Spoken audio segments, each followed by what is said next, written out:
აბრაამის, იბრაჰიმის გადასახლებაზე რომ საუბრობდით, ცოტა აქეთ-იქითაც შევეხეთ თემას. ეს ამბავი ძალიან ძველია, ათასობით წლის წინანდელი. ვინ დაიჯერებს, რომ ღმერთის მეგობარი, იბრაჰიმ ხალილი გადაასახლეს, მაგრამ სწორედ ეს მოხდა. ისტორიული გადმოცემების მიხედვით, იბრაჰიმი ალეიჰის სალამი ირახში ცხოვრობდა, სავარაუდოდ ნინევეს მხარეში. ის ხალხს ღმერთის რწმენისკენ მოუწოდებდა, დაამსხვრია მათი კერპები, რის შემდეგაც იგი ხელისუფლებასთან მიიყვანეს. როგორც ყურანშია ნათქვამი, გავიგეთ, რომ ერთი ახალგაზრდა ახსენებდა მათ და მას იბრაჰიმი ერქვა.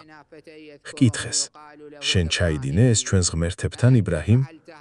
მან უპასუხა, არა, ეს მათმა უფროსმა გააკეთა. ჰკითხეთ მათ თუ ლაპარაკი შეუძლიათ. ყველა ამ მოვლენების შემდეგ გადაწყვიტეს მისი დაწვა. თქვეს, დაწვით იგი და დაეხმარეთ თქვენს ღმერთებს თუ ნამდვილად მოქმედებთ. არის ერთი საინტერესო რივაიათი, რომლის შინაარსითაც ნიმრუდი და მისი ხალხი უწმინდური წარმოშობისანი იყვნენ, ხოლო ეგვიპტის ფარაონი და მისი ხალხი არა. ფარაონიც ურწმუნო იყო, მაგრამ როდესაც მუსას საქმე დაიწყო, მან თავის ხალხს რჩევა ჰკითხა, რა ვქნათ? მათ უპასუხეს, მიეცი დრო მას და მის ძმას, მოიყვანეთ ჯადოქრები და ვნახოთ რა მოხდება. მათ მაშინვე არ უთქვამთ მისი მოკლა, ხოლო ნიმრუდის ხალხი გამუდმებით ყვიროდა. დაწვით, დაწვით, დაწვით. მართლაც გადაწყვიტეს იბრაჰიმის დაწვა. დიდი ცეცხლი დაანთეს და იგი კატაპულტით ჩააგდეს ცეცხლში. გადმოცემებში აღნიშნულია, რომ როდესაც იგი ცეცხლისკენ მიჰყვავდათ, ცაში დიდი მღელვარება დაიწყო. იბრაჰიმი თავის დროში თითქოს მთელი ერი იყო.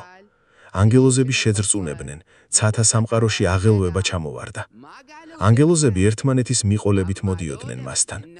წვიმის ანგელოზმა უთხრა, მიმრძანე და ახლავე წვიმას მოვიყვან, რათა ცეცხლი ჩავაქრო.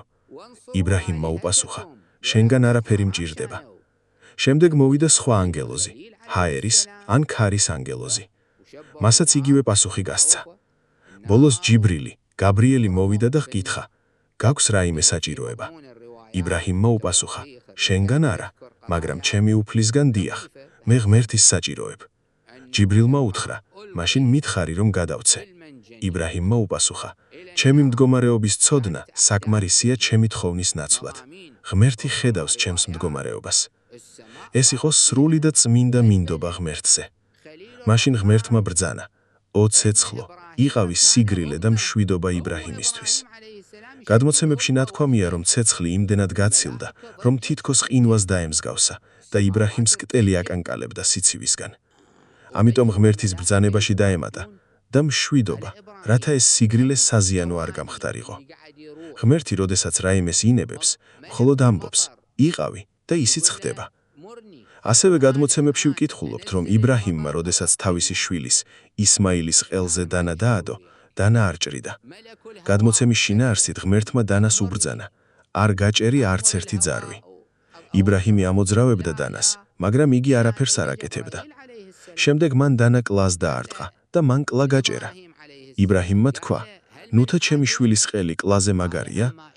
მაშინ დანამ მეტყველების უნარი მისცა და მან თქვა, ღმერთის მეგობარი მიბრძანებს, მაგრამ ყოვლის შემძლებელი ღმერთი მკრძალავს. რადგან ყველაფერი ღმერთის ხელშია. მისი შემდეგ, რაც მისი დაწვის მცდელობა ჩაიშალა და ვერაფერი დააკლეს, გადაწყვიტეს მისი გადასახლება. უთხრეს, უნდა დატოვო ქვეყანა. იბრაჰიმს დიდი ქონება ჰქონდა, მრავალი ცხვარი და სხვა სიმდიდრე.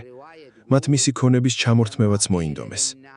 გადმოცემის მიხედვით იბრაჰიმმა გააპროტესტა, უსამართლოა რომ ქვეყანაში მაგდებთ და იმ ქონებასაც მართმებთ, რომლის შექმნასათვის მთელი ცხოვრება ვშრომობდი.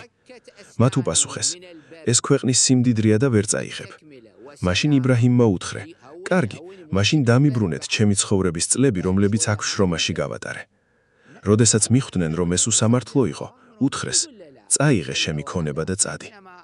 შემდეგ იბრაჰიმი, ალეიჰის სალამი, შამის მხარეს გაემართა. საზღვართან მივიდა, სადაც მაშინაც არსებობდა საზაზღვრო კონტროლი, საბაჟო და შემოწმება.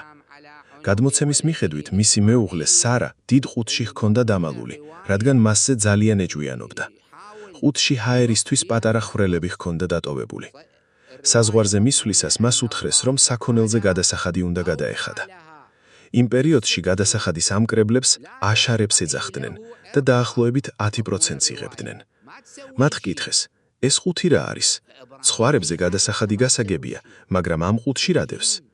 იბრაჰიმმა უპასუხა, ჩათვალეთ, რომ სავსეა ოქროთი. აწონეთ და ოქროს გადასახადი აიღეთ. მათ ეჭვი შეიტანეს და თქვეს, რაღაც განსაკუთრებული უნდა იყოს ამ ყუთში, რადგან გახსნაზე უარს ამბობ. შემდეგ იგი მმართველთან წაიყვანეს და იქ გრძელი ისტორია დაიწყო, რომლის დეტალებს აქ აღარ ვეხებით.